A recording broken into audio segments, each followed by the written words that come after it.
艾米利亚罗马涅大奖赛伊莫拉赛道，法拉利真正的主场。这里距离法拉利马拉内罗的总部车程只有1小时，而哈斯的设计部门也在马拉内罗。那么既然回到了意大利，哈斯和法拉利之间的关系就又一次被提了起来。斯泰纳已经被这个话题折磨烦了，人们太高估他在马拉内罗的影响力了。在很多人看来，斯泰纳在马拉内罗不是半夜偷资料来抄袭，就是私下 PY 搞交易。当时正是维斯塔潘3战2退，落后勒克莱尔46分，法拉利前途一片光明的时候，哈斯的成绩也跟着好，这里面肯定有一些不可告人的秘密。但实际上，哈斯的办公室只是马拉内罗很小的一部分。说哈斯之于法拉利，就像梵蒂冈之于意大利，都是抬举斯泰纳。比诺托也赶紧站出来给斯泰纳开脱。他说哈斯在马拉内罗是完全独立的，他们既不是法拉利的青年队，也没有交换任何规则之外的机密资料。但事实证明，比诺托这段声明就是对牛弹琴，没对那些瞧不起哈斯的人起到任何反击效果。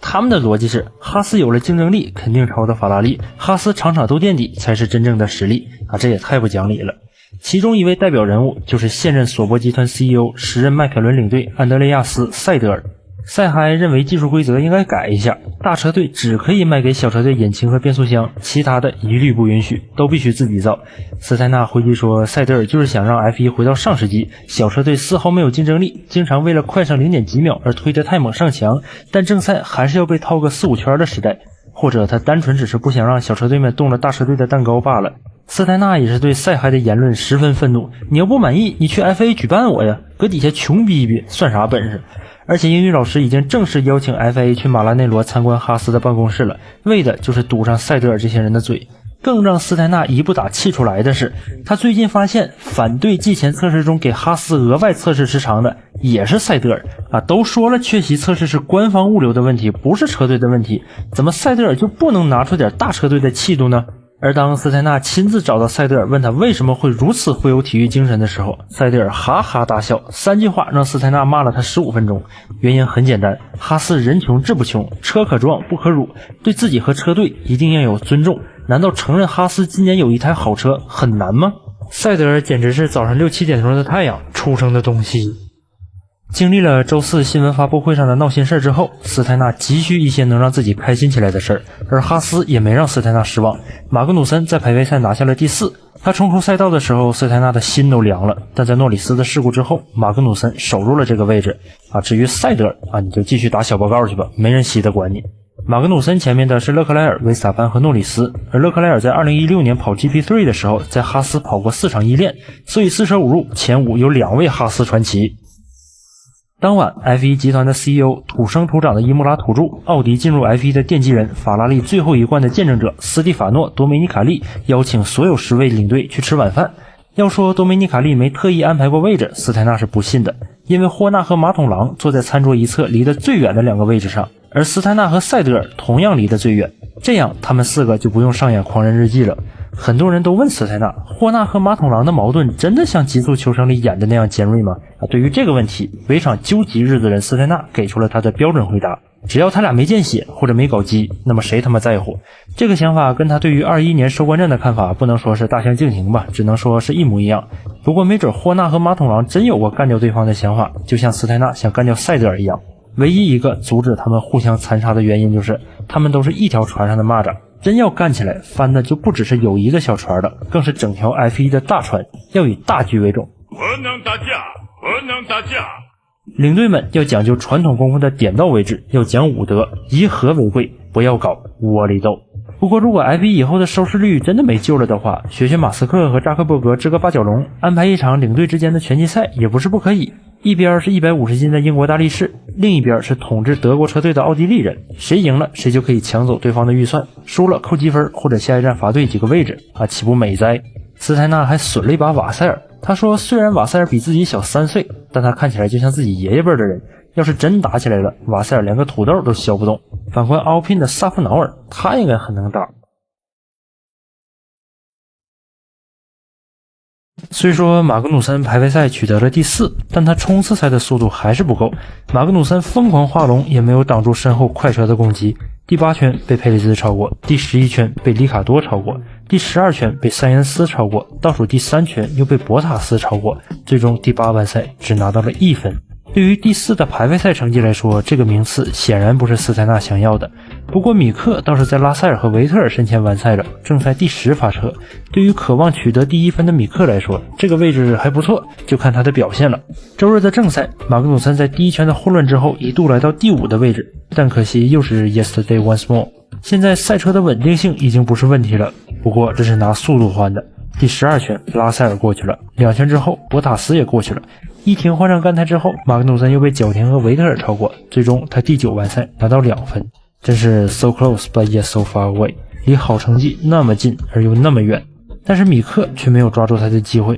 第1圈和阿隆索发生事故之后，他掉到了第17，他也是以第17名完赛的。这是英语老师第一次有了把米克换掉的想法。米克目前对车队的贡献不能说是功勋卓著吧，起码也算是聊胜于无了。别看哈斯这赛季一开始看起来像是拿了很多分的样子，但他们现在却只是倒数第3。车队目前全部的15分都是马格努森拿的，哪怕米克只拿马霍龙一半的分数，那哈斯现在也能骑奥聘头上排第6了。现在斯泰纳每周末的情绪就是兴奋、沮丧、紧张和失望之间循环，基本上就是马格努森的排位赛成绩是个惊喜，但正赛的速度令人沮丧，比赛后半段积分区的争夺紧张刺激，最后才对米克的成绩感到失望。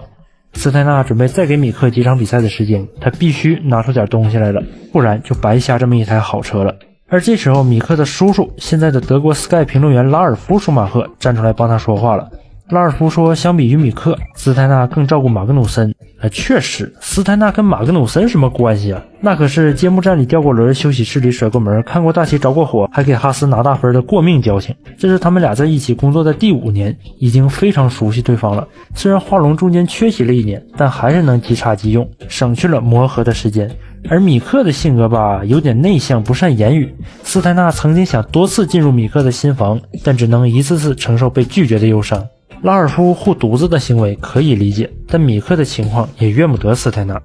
下一站是美国迈阿密，一条新赛道，而在2023年还会有一条来自美国的新赛道拉斯维加斯，这样哈斯每年就会有3次主场比赛了，就是希望到时候哈斯的速度可以跟上，别光屁股拉磨转着圈丢人。对于这2年1年一条新赛道的现象，有人抱怨美国的比赛太多了，但斯泰纳的看法很乐观，他认为这会冲击那些传统但是很无聊的赛道，像斯帕、蒙扎这些高速赛道还好，但是摩纳哥这样的就要好自为之，好好反思了。这几年的摩纳哥真是仗着自己的地位摆烂，摆的那叫一个心安理得。尤其21年摩纳哥唯一一次超车，居然是米克给马泽平让车，公开处刑了，属于是。新赛道的加入恰恰证明了老赛道的地位不是从一而终的，这正是对老赛道的一种督促，对 F1 来说是件好事。况且这2条新赛道还一次没比过呢，先别着急批评。迈阿密大奖赛最开始是多梅尼卡利的主意，他想在2021年初在美国增加一场比赛，因为 F1 在美国的受众越来越广了，奥斯汀赛道的观众也逐年增多。21年的美国站是美国历史上总观赛人数第2多的 F1 比赛，达到了120万，最多的是2007年的印第安纳波利斯140万。当然，距离纳斯卡平均每场300万的观看人数相比， F1 在美国还有很长的路要走。但迈阿密的视觉体验已经可以和纳斯卡相提并论了。由于赛道是从硬石体育场穿过去的，所以在体育场最顶层你可以看到赛道的全貌。美国佬也是真会搞体育，要不然哈弗茨也整不出来15脚凌空1脚不进的烂活。现在的 F1 在美国有多受欢迎呢？哈斯刚进入 F1 的时候，你跟美国人说 F1 有一支美国车队，他们会说 F1 不是老伦敦正米兹奇绅士玩的东西吗？我们老华盛顿正星条旗的红脖子就得去转圈圈撞车车。但是现在光是斯泰纳在沃尔玛买东西的时候找他自拍的人都够凑一支橄榄球队跟克伦克比划比划了，这一点网飞的极速求生功不可没。甚至2023年拉斯维加斯站周围的酒店房间已经提前1年半卖没了，哈斯车队自己的房间还没订上呢，给哈斯的旅行协调员都给整不会了。哈斯也是懂流量的，做了一张罪恶都市风格的海报，这张海报里一共有6张关于哈斯的图，暗示 GTA 6马上发售。F1 要做的就是保持现在的影响力，不要昙花一现。如果观众看 F1 只是无聊打发时间，单纯找点事儿干，那么在 F1 变得毫无波澜之后，这些观众也会跟着离开。此时的霍纳打了一个喷嚏，马桶狼也想起了一些不好的回忆。一个好消息，来自丹麦的线上数字银行 Luna 将要官宣成为哈斯的新赞助商，他们的 logo 将会出现在两位车手的头枕两侧，能看出来斯泰纳已经竭尽全力的来弥补乌拉尔贾费赞助的空缺了。毕竟哈斯每年 65% 的预算都来源于赞助商，而其中一大部分又来自于冠名赞助。很多人认为哈斯在商业上并不算一支成功的车队，斯泰纳现在这么火，商业却做得这么差，很难不怀疑斯泰纳不会搞钱。每当看到对英语老师的这些批评，我都想给他鸣不平啊。斯泰纳的绝活是给老板省钱，而不是给老板挣钱，这是理念上的不同。要是斯泰纳去了梅奔，那肯定又会上演一出意大利人坑德国人的好戏。进入围场之前，哈斯就在财务声明里说，他们将在接下来的4年，也就是2019年底之前投入 1.99 亿美元，这是远远不够的。但谁让斯泰纳给吉恩哈斯看的 PPT 太洗脑了，什么低成本运营车队，什么有法拉利撑腰，吉恩哈斯看的那叫一个春花烂漫啊！行，那我就不多投了。现在只有3个人的 PPT 让我最佩服，一个是拉塞尔，一个是阿尔特塔，还有一个就是斯泰纳。看看场上的其他9支车队，基本上都是赛车世家，整支车队就相当于一家企业，而哈斯是个搞数控机床的，而且他们唯一能跟哈斯机床联系起来的也就是这个名字了。吉恩哈斯虽然热爱赛车，但他没有那么多的钱，跟那些专门搞汽车、搞赛车、搞体育的比不了。除了这支 F1 车队，哈斯也就只有个成本低得多的纳斯卡车队了。况且哈斯的定位就是低成本运营，投靠法拉利，所以吉恩哈斯只投了一丢丢在 F1 里，剩下的去找法拉利吧，要么就自己想办法。这就是运营模式的不同。商业是刻在其他9支车队的基因里的，尤其马桶狼，他持有梅奔 F1 车队1/3的股份，而哈斯车队哪有商业基因，他们只有个吉恩哈斯，要不然斯泰纳也不会让一个卖化肥的把他的傻儿子带进来。说到这个傻儿子呀，就不得不提到在车手选择上哈斯遇到的困难了。其他9支车队除了不差钱的马丁之外，都有自己成型的青训系统，他们的青年车手都是挂着某某车队的青训名号，说白了他们有自己的体制，年轻车手们凭借这个体制内的优势，自己就可以拉到不少赞助。他们以后要么进入自家的 F1 车队，要么去到别的项目。如果是大车队，他们的青训里要是没找到天赋异禀的，还可以花钱从别人家那儿挖，反正不愁可供挑选的车手。而哈斯啥也没有，要么去帮法拉利验货，要么就找一些性价比高的车手，然后说最强之人已在阵中。最后一点也是最重要的一点，哈斯的人太少了。就像斯泰纳说的那样，梅奔车队里休假的人都比哈斯的总员工人数多。斯泰纳几乎参与了车队里每位员工的第2阶段面试，他必须要亲自确认应聘的每个人都是最适合哈斯的。哈斯的所有赞助也都是亲自跟斯泰纳谈的，可以说这个家不能没有斯泰纳，甚至有哪个部门的负责人离职了，斯泰纳都得亲自顶上去一段时间，身兼多职。不是斯泰纳没能力，是他真的心有余而力不足啊。曾经有人嘲讽说，哈斯待在 F1 的时间要比他们筹备进入 F1 的时间还要短，而当哈斯撑过了第一个5年之后，他们又说哈斯应该因为围场内最小最穷车队这个身份感到羞愧。这些人呢，就像谦儿哥，无孔不入。实际上规模最小的车队能有这样的成绩，这是一件非常值得自豪的事。不能因为哈斯的运营理念和其他9支车队不一样，违背了主流趋势就瞧不起人家。就像我上一期标题所说的那样，小车队也有春天。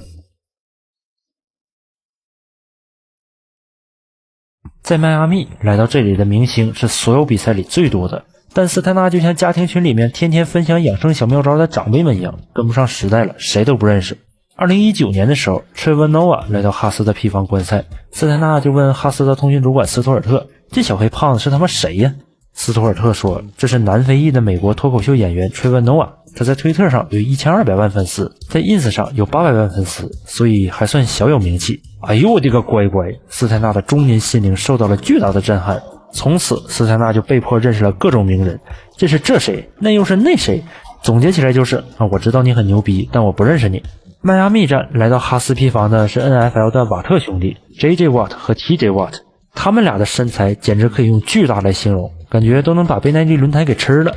为什么有这么多明星来迈阿密呢？这其实就是个互惠互利的关系，这些明星需要借着 F1 这项运动来扩大自己的知名度，同样 F1 也需要这些明星来吸引新观众。同理，在银石、摩纳哥这种经典赛道，名人也不少，但 F1 相比足球、篮球、橄榄球的优点就是 F1 赛前有个 Grid Walk 环节，可以去发车格里瞎溜达，这曝光度不比坐在球场的观众席里大多了。但是呢，英语老师认为，作为明星，既然你是被邀请来免费看比赛的，互相成就，那就得承担起自己的义务。比如有记者跟你打招呼，你不可以视而不见。最大的受害者就是马丁·布伦德尔，他总是被各种无视，还被各种保镖和公关人员推来推去。每场比赛之后，都能在发车格附近找到好几套他用脚趾抠出来的31厅。要记住，这里是 F1 赛道，不是红地毯。在 F1 的地盘就要遵守 F1 的规矩，任何耍大牌终将绳之以法。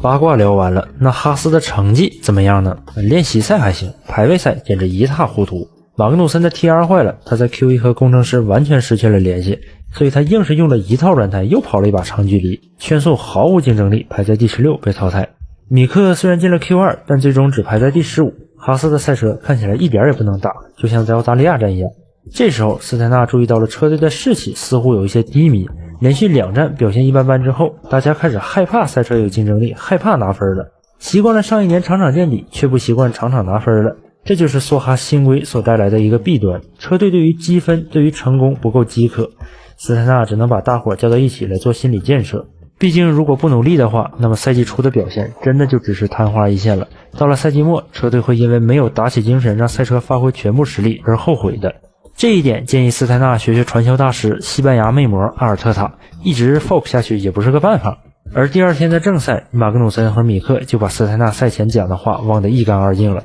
他俩的起步还不错，来到了第11和第13。诺里斯和加斯利的事故之后，一些车手趁着安全车进站了，马格努森和米克来到了第8和第9。这时候马格努森也想进站，但策略师不建议他进，因为他最终可能追不回来进站损失的位置。但马格努森头铁坚持要进，工程师拗不过他，放他进来了。结果可想而知，他连换胎之后的位置都没保住，因为他撞上了斯托尔，被罚5秒。赛后华龙也是在车库里向大家行了个法国军礼来承认自己的错误。而米克呢，眼看自己的 F1 第1分就在眼前，他却一头撞上了自己的歪头叔叔。斯泰纳现在的心情不能说是有点郁闷吧，至少也是怒火中烧了。你说你俩老老实实待在第8、第9不好吗？起码还能苟住1-2个积分。结果俩人非要去碰瓷人家马丁啊，这下可好，被团灭了。这对于士气低迷的哈斯来说简直是火上加霜，雪上加油。接下来的加泰罗尼亚和摩纳哥都不是哈斯擅长的赛道，这可怎么办呢？